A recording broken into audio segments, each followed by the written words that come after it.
राधे राधे भक्तों, आज हम करेंगे वैशाख मास महात्म का 28वां अध्याय। तो शुरू करते हैं। प्राचीन समय में राजा बलि और इंद्र का घोर युद्ध हुआ।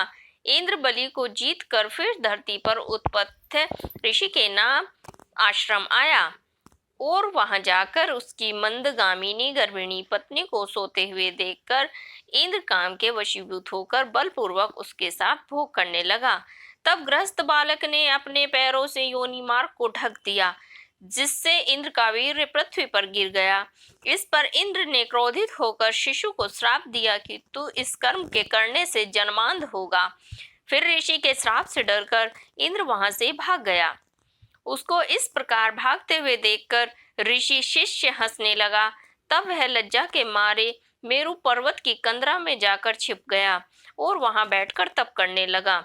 जब इंद्र कंदरा में छुप गया तो राजा बलि ने अपने गुप्तचरों द्वारा सब बातें जानकर स्वर्ग पर आक्रमण करके अमरावतीपुरी को घेर लिया और देवताओं तथा दिक्पालों की सब विभूति को अपने अधिकार में ले लिया और देवताओं का यह सब राज्य भोगने लगे।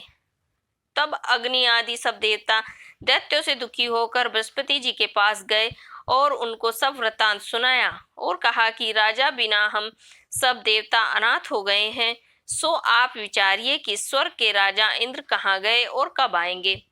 तब देवगुरु बृहस्पति जी ने इंद्र का रसातल में बलि को जीतकर उतथ्य के आश्रम में जाना और ऋषि पत्नी के साथ बलपूर्वक भोग करना एवं शिष्यों से अपमानित होकर कंदरा में छुप जाने का समस्त वृत्तांत देवताओं को सुनाया और कहा कि अब इंद्र सचिक सहित वही गुफा में घुसा है और अपने किए हुए कर्म का पश्चाताप कर रहा है।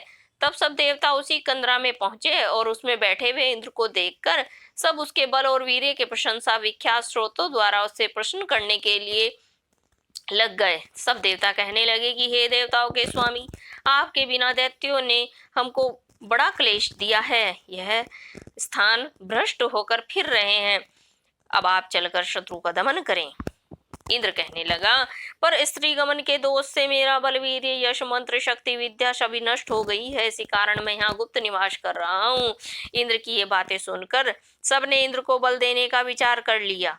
बृहस्पति जी ने कहा कि हे इंद्र, अक्षय तृतीया को, जिसमें स्नान आदि से मनुष्य के हजारों पाप नष्ट हो जाते हैं, बल, वीर, ऐश्वर्य बढ़ता है, इससे तुम इस स्नान आदि करो। बृहस्पति जी के ऐसे वचन सुनकर इंद्र ने अक्षय तृतीया को स्नान, दान आदि वैशोक्त धर्म किया एवं इस भक्ति तथा मुक्ति देने वाले धर्म कार्य में उनके बल, वीर्य आदि सर्वपूर्वत बढ़ गए तथा पर स्त्री गमन दोष भी नष्ट हो गया। तब वह पूर्वत देवताओं से शोभा प्राप्त हुआ और दैत्यों को जीत उनसे अपना अधिकार प्राप्त कर अमरावती में प्रवेश किया। तभी से वह अक्षय तृतीया जगत में प्रख्यात हो गई। बोलिए विष्णु भगवान की जय।